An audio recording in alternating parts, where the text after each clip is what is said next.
Selamat pagi anak-anak, sudah siap memulai pembelajaran hari ini? Perkenalkan, nama Ibu Putri Hapsari, bisa dipanggil Bu Putri. Hari ini kita akan belajar mengenai dinamika kependudukan Indonesia. Sebelum memulai pembelajaran, siapkan buku dan alat tulis kalian, dan jangan lupa untuk menyimak dan mencatat pelajaran hari ini. Ayo kita mulai belajar. Berdasarkan data kependudukan dunia tahun 2015, jumlah penduduk Indonesia menempati urutan keempat. Urutan pertama jumlah penduduk dunia terbanyak yaitu Cina dengan 1372. Kemudian disusul nomor 2 ada India dengan 1314 juta jiwa. Urutan ketiga ada Amerika Serikat dengan 321 juta jiwa. Sedangkan Indonesia ada 256 juta jiwa. Penambahan atau pengurangan jumlah penduduk Indonesia disebabkan oleh dinamika penduduk. Lalu, apa itu dinamika penduduk? Dinamika penduduk adalah perubahan jumlah penduduk pada suatu wilayah yang disebabkan oleh 3 faktor, yaitu kelahiran atau natalitas, kematian atau mortalitas, dan pemindahan atau migrasi. Mari kita lanjut ke materi kedua, yaitu persebaran penduduk. Persebaran penduduk dapat dikenali dari kepadatan penduduk. Kepadatan penduduk bisa menjadi indikator perbedaan sumber daya yang dimiliki suatu wilayah. Untuk mengetahui persebaran penduduk di Indonesia, kalian bisa melihat dari peta tersebut. Di bagian simbol warna, kita bisa melihat rentang jumlah penduduk yang ada di Indonesia, yang mana warna merah menunjukkan jumlah penduduk yang sangat banyak, sedangkan warna hijau menunjukkan jumlah penduduk yang paling sedikit. Misalnya Pulau Jawa. Penduduk di Pulau Jawa kurang lebih 137 juta jiwa, paling banyak di antara pulau lainnya. Hal ini dikarenakan pembangunan di Pulau Jawa berkembang sangat pesat. Hal ini pula yang membuat orang-orang merasa nyaman dan enggan untuk meninggalkan Pulau Jawa, sehingga setiap tahunnya jumlah penduduk yang ingin tinggal di Pulau Jawa semakin bertambah. Berbanding terbalik dengan di Pulau Papua. Meskipun Pulau Papua memiliki sumber daya yang melimpah, tetapi jumlah penduduk di sana masih sedikit.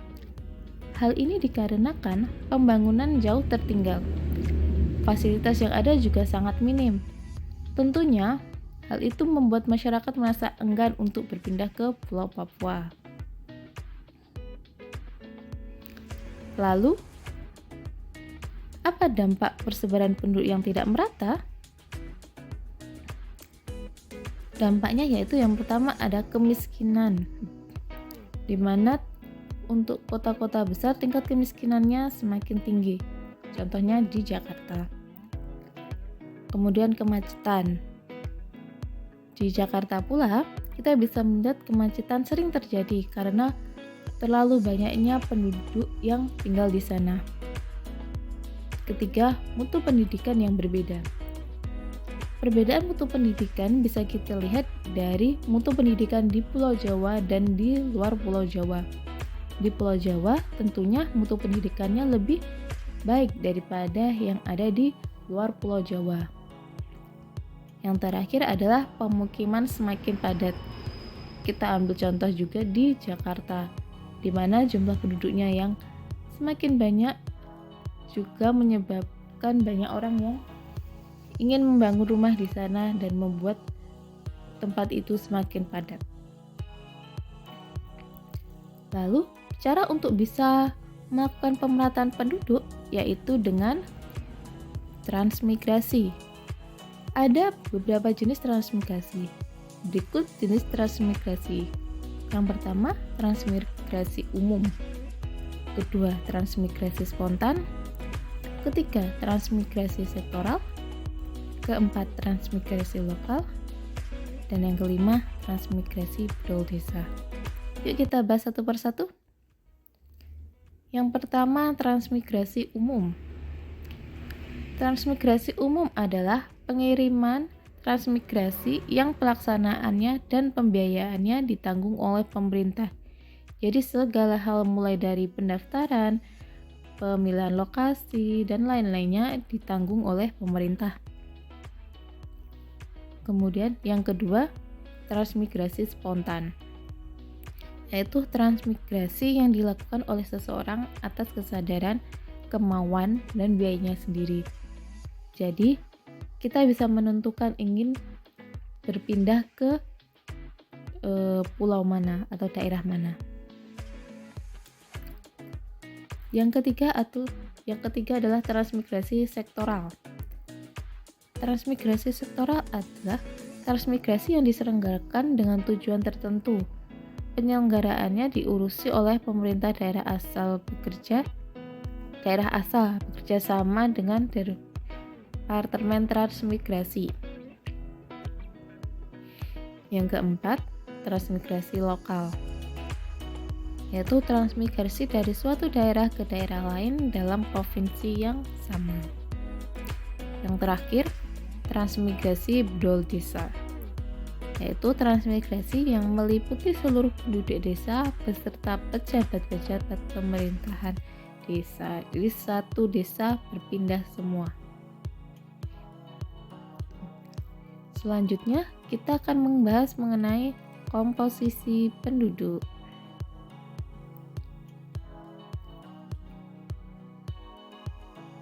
Komposisi penduduk adalah pengelompokan penduduk berdasarkan usia atau umur, jenis kelamin, mata pencarian, agama, bahasa, pendidikan, tempat tinggal, jenis pekerjaan, dan masih banyak lagi. Yang pertama, kita akan membahas mengenai komposisi penduduk berdasarkan usia. Komposisi penduduk berdasarkan usia dapat dibedakan menjadi 3 jenis piramid, yaitu piramid penduduk muda, piramid penduduk stasioner, dan yang terakhir piramid penduduk tua. Mari kita bahas satu persatu. Yang pertama yaitu piramid penduduk muda. Piramid ini berbentuk segitiga. Piramid ini pula menunjukkan mayoritas penduduk berusia muda di bawah 15 tahun. Hal ini terjadi karena angka kelahiran lebih besar daripada angka kematian. Hal ini pula menyebabkan generasi muda semakin bertambah setiap tahunnya. Lalu, ciri-ciri piramida penduduk muda, yaitu pertama, sebagian besar berada pada kelompok penduduk muda. Kedua, kelompok tua jumlahnya sedikit. Ketiga, tingkat kelahiran bayi tinggi. Dan yang keempat, pertumbuhan penduduk tinggi. Lalu, kita akan bahas tentang piramida penduduk stasioner. Piramida ini menunjukkan jumlah angka kelahiran sama dengan angka kematian. Bentuk piramida ini umumnya ada di negara maju seperti Amerika, Belanda, Norwegia, Finlandia. Ciri-ciri dari piramida stasioner, yaitu penduduk pada setiap kelompok umur hampir sama. Kedua, tingkat kelahiran rendah. Ketiga, tingkat kematian rendah. Dan yang terakhir, pertumbuhan penduduk mendekati 0 atau sangat lambat. Dan yang terakhir yaitu piramida penduduk tua, yaitu angka kelahiran lebih kecil daripada angka kematian. Piramida ini biasanya ditemui di negara yang sedang dilanda perang seperti Palestina. Ciri-ciri piramida tua, yaitu sebagian penduduk berada pada kelompok usia dewasa atau tua. Jumlah penduduk usia muda sedikit, tingkat kelahiran lebih rendah dibandingkan dengan tingkat kematian. Dan keempat, pertumbuhan penduduk terus berkurang. Lalu, apa penyebab pertumbuhan penduduk? Penyebab pertumbuhan penduduk karena pertumbuhan penduduk usia muda yang cepat. Yang kedua, persebaran penduduk tidak merata. Yang ketiga, komposisi penduduk kurang menguntungkan, yaitu seperti penduduk usia mudanya lebih banyak atau penduduk usia mudanya lebih sedikit. Keempat, arus urbanisasi tinggi. Kelima, menurunnya kualitas dan tingkat kesejahteraan penduduk. Apabila kualitas penduduk menurun, hal ini akan mengakibatkan tingkat pendidikan juga menurun. Tingkat pendidikan yang menurun akan mengakibatkan pula kesejahteraan menurun. Kesejahteraan menurun, maka pendapatan per kapita masyarakat juga akan menurun. Kita ambil contoh seperti ini. Jika kebanyakan masyarakat lulusan SMA, maka akan mendapat pekerjaan dengan level di bawah orang yang lulusan sarjana. Hal ini juga tampak dari perbedaan pendapatan antara orang lulusan SMA dan orang lulusan sarjana. Selanjutnya, kita akan membahas mengenai penduduk usia kerja. Penduduk usia kerja dibagi menjadi dua, yaitu angkatan kerja dan bukan angkatan kerja. Yang pertama, angkatan kerja. Angkatan kerja terdiri dari orang yang aktif bekerja dan sedang mencari pekerjaan. Yang kedua, bukan angkatan kerja, yaitu orang yang masih bersekolah, ibu rumah tangga, pensiunan. Kalian yang masih sekolah jadi dianggap sebagai bukan angkatan kerja. Selanjutnya, kita akan masuk ke materi selanjutnya, yaitu mengenai keragaman etnik dan budaya di Indonesia.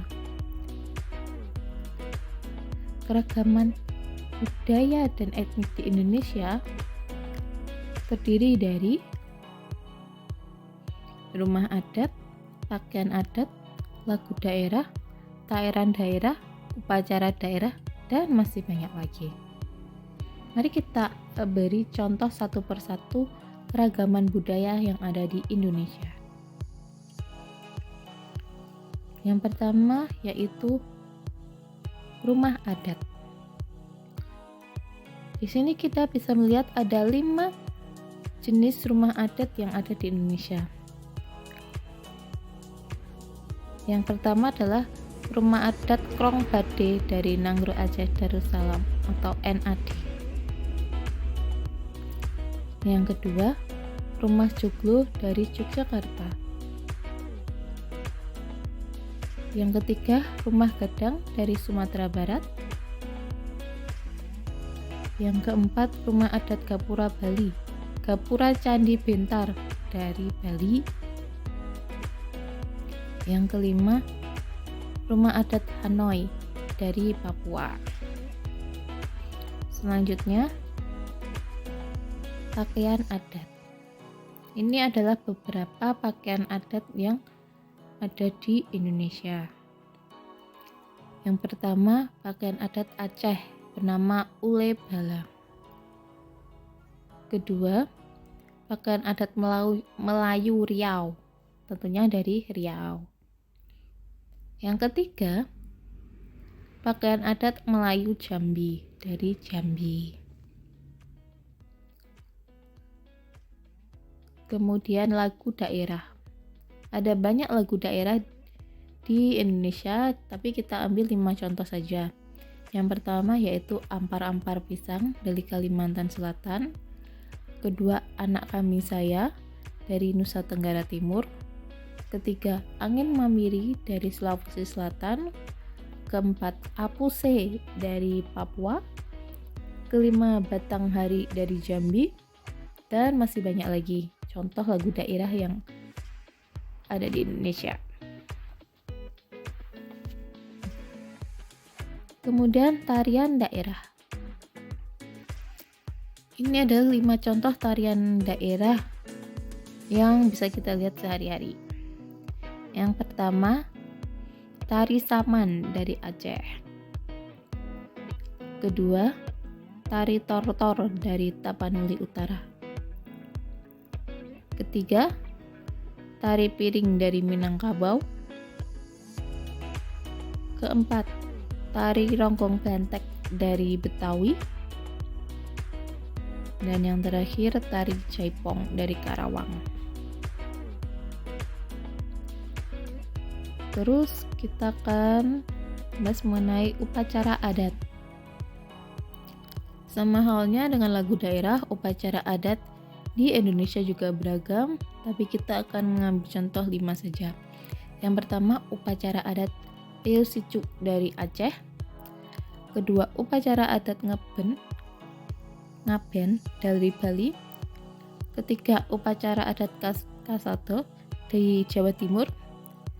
Keempat, upacara adat Dahau di Kalimantan Timur. Kelima, upacara adat Ngebabali di Lampung. Dan masih banyak lagi upacara adat lainnya. Sekian materi kita hari ini. Semoga bisa menambah wawasan kalian. Jangan lupa untuk subscribe dan berikan kesan di kolom komentar ya. Sampai jumpa di pertemuan selanjutnya.